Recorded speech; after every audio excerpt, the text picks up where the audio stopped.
Okay, so we are going to do part 3 of this lesson today. And we're just going to work this example together because this last part now combines what we just did in part 2, writing equations, and what we did in part 1 and checking to see if a certain number is the solution. So first we were just practicing, is this number the solution? Yes or no. Then we were saying, let's write an equation. And now we're going to combine those two things and say, let's write an equation and let's test and see if these are the solutions for the equation. Okay, so this is a good example because it's very good real world. We all use gift cards, maybe not to buy groceries, but different things, maybe Chick-fil-A. But Sarah used a gift card to buy $47 worth of groceries. Now she has $18 left on her gift card. Write an equation to determine whether Sarah had 65 or $59 on the gift card before buying the groceries. So we know how much she spent. Like when she went to the grocery store, this is what her total rang up to be $47. What we don't know, we know she has this much left on her gift card, but what we don't know is how much was on her gift card before she started. And so this is a really good visual here. You want to identify what you know and what you don't know and try to put it together in an equation. So what we don't know is the amount on the card, but if you had a gift card, you start with X amount, right? Take away the amount she spent is going to be what's left on the card. So now let's take this basic formula for writing an equation and plug in what we know. So we're going to rewrite it now. The amount on the card is what we don't know. So X, we're just going to let X be the amount on the card. She had some amount on her card initially. And then she spent $47. We know that. They told us in the story. And then we know she had $18 left. So now we have an equation. We started out with an unknown number. We took away a number that we did know, and then it is equal to the number that we did know. So this is our equation. So then the last question they asked us in the story was, well, how much did she have at the beginning? Did she have $65 or did she have $59? So you'll see in the last step here, they're saying, you need to do both, and you can't take shortcuts here. You need to do both. Substitute $65 and $59 in for X and see which one actually makes the equation true. So you can see they started with the initial equation, the same one, the one that we wrote up here. And over here, they substituted 65 for X. Over here, they substituted 59. They put the little question mark because they want to know, are these equal? Well, when they subtracted here, I always put a little check mark to show that it's equal. And then I always put a little line through it. I think I would do that if I were you.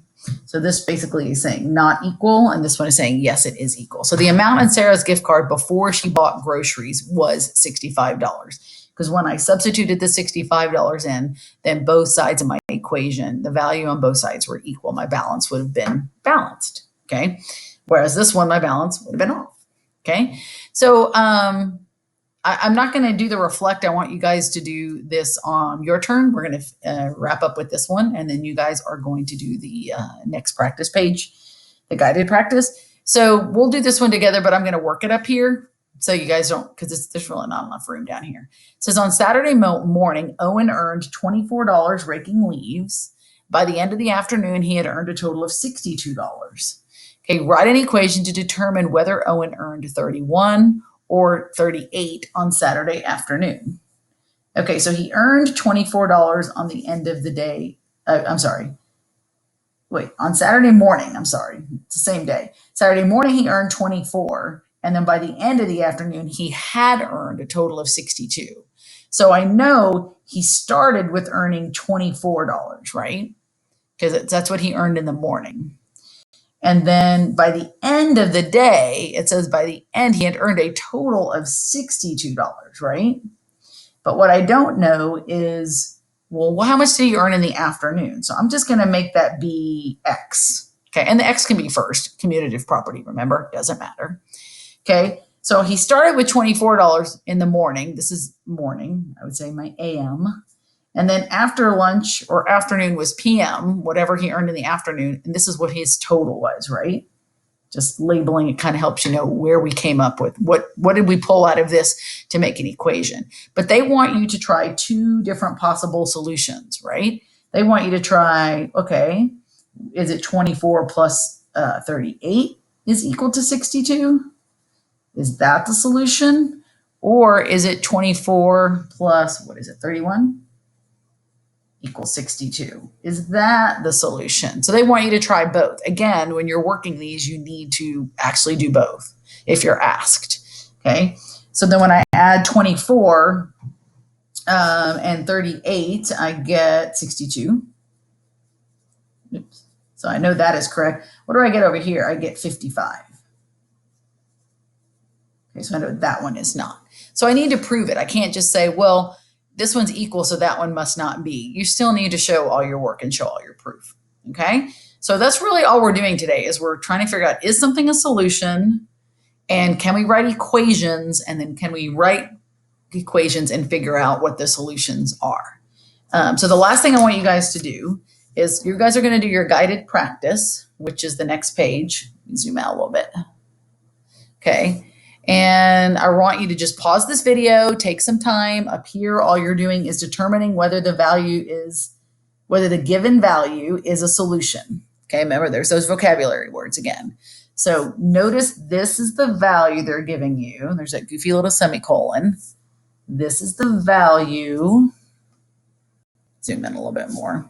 Okay, so if I substitute in 14, they're actually, yeah, I'll do these first two with you because they got these weird little boxes. They're basically saying if I substitute in 14 here, okay, is 23 equal to 14 minus 9? Okay, well, 14 minus 9 is 5. So no, those are not equal, right? And then on this one, here's my equation, n divided by 13. So I take my 52, replace it for n, is 52 divided by 13 equal to 4. I think that is correct. Yes, because 13 times 4. Yeah. So this one is correct. Okay. So then you guys are going to finish. Again, notice these are the numbers they're giving you. I'll see that. So those goofy little semicolons there. They're hard to see. It might be helpful to go ahead and circle these, so you don't think this is one big long equation. This is the equation. This is their number they're asking you if I substitute in this here. So if you don't have room to work this here, you might just need to work it on scratch paper. Okay, and then you're going to write an equation down here, see how you do with your equations. So I am going to go ahead and just ask you to be honest and pause this video and work on these. And then I'm going to show you the solutions because that's what we would have done if we were in class. If we were in class, I would say, okay, I want y'all to work on this for a little while.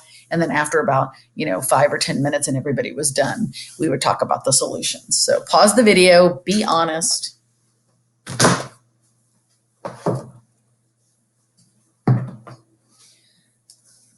Okay.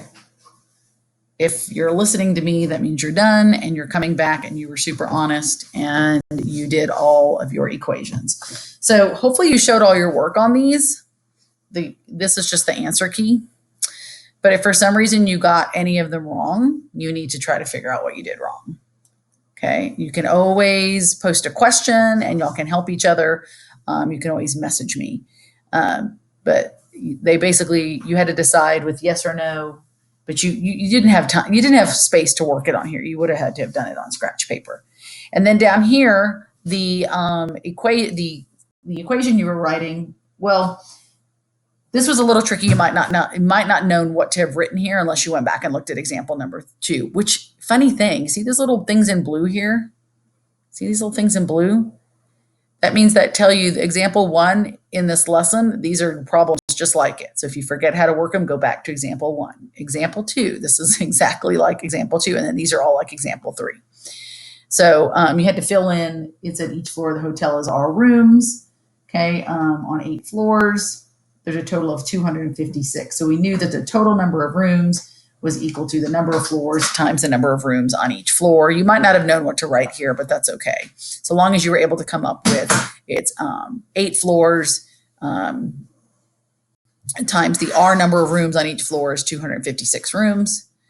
And then there's a couple of different ways you could have done this one, but a sample answer was F over 2. It is a division problem because there's 5 trumpet players and F flute players. There's twice as many flute players as trumpet players. So you could have done a multiplication problem, but this one was written as a division.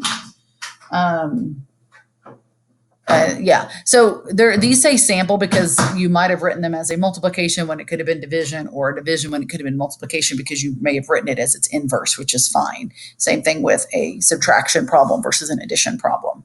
And then don't worry about the essential question. So hopefully you guys did well on these. If you didn't, go back and see if you can't figure out what you may have missed on some of these and reach out to me, and I'm happy to help. And yeah, that's it for today. Tomorrow I'll be posting some practice pages for you guys to work on. Yeah, that's it. Y'all enjoy the rest of your Tuesday. See you later. Bye.